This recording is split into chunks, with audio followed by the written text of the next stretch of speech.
I had a customer call me. He had this queen from Wolf Creek Bees. He ordered a package and all the bees had died. It had got lost in shipping, and the only bee alive was this queen and her attendants. The other bees, it appears, had starved to death. So I went through one of my colonies like I did in the last video, and I had 3 solid frames of brood. So I put those bees in a 4-frame box and brought them over to this apiary.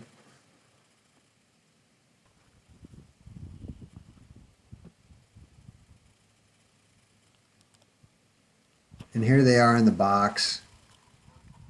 I put my chloroplast cover around it, and then I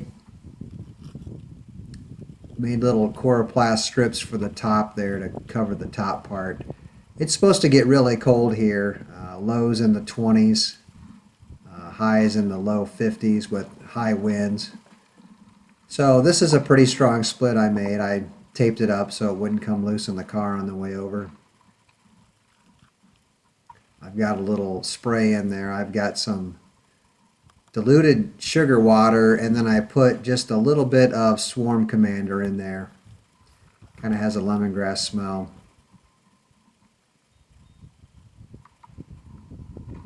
And these Buckfast bees are very, very fidgety. I'm not happy at all with the way they act. They don't act like Buckfast are supposed to act, where they're supposed to be real kind of slow moving and deliberate. These are get really excited. So on the car ride over, you can see there's quite a few bees that were in the lid there. I'm just gonna shake them down.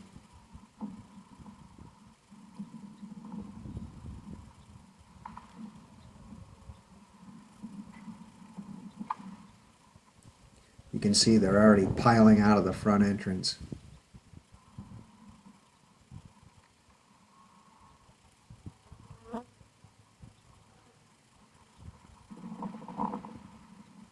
I'm giving them some pollen sub, and I use Mega Bee.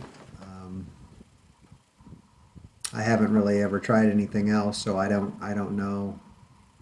I'm sure the other products work as well, but I like the Mega Bee.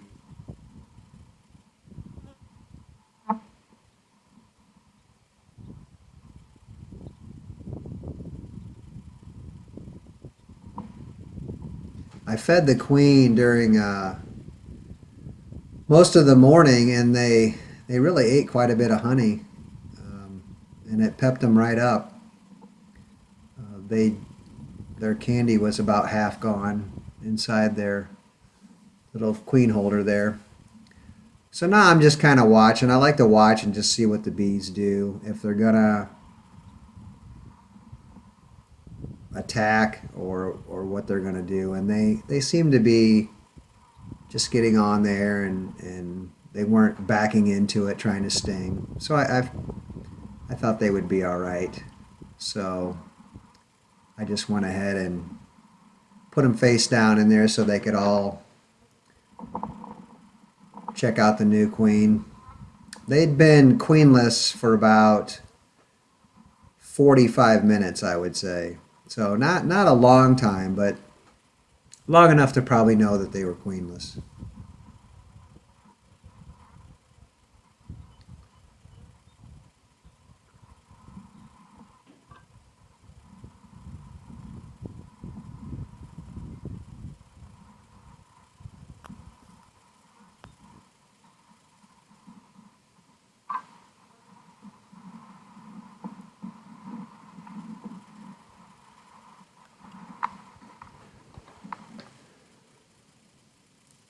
So now this is about another 45 minutes later, and I'm coming back to just see how they're acting.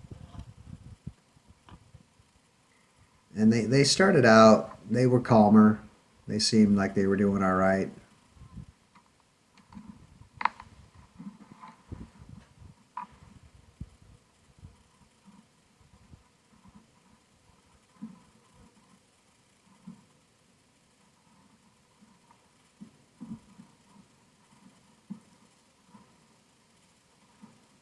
And here I like to do the brush the finger across the front just to see if how the bees react.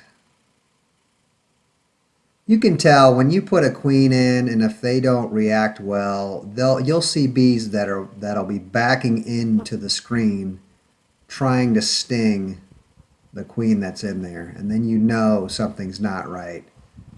I know this split's queenless because I saw the queen in the other box, so I know she's not in here, but you never know. So I'm just making sure.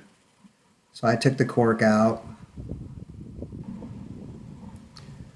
And now I'm just going to set the queen back in here. I'm going to tip her face down so all the other bees can get access to her. Make sure those middle two frames are apart.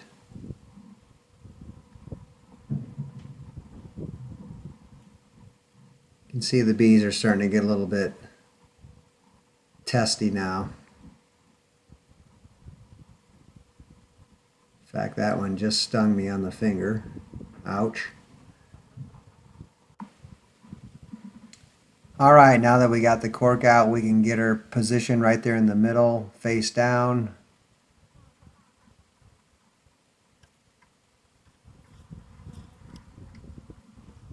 Put the inner cover on.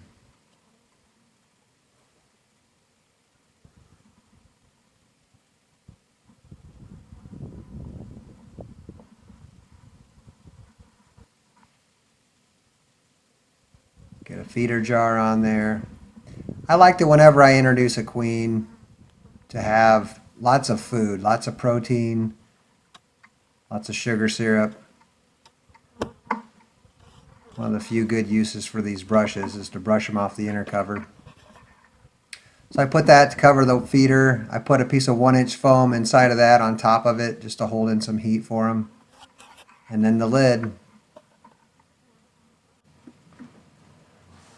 I'll come back the next day and let the queen out. And if everything looks okay, I'll go ahead and let her out if she's not already out. There's what it looks like. Thanks for watching the video. See you in the next one.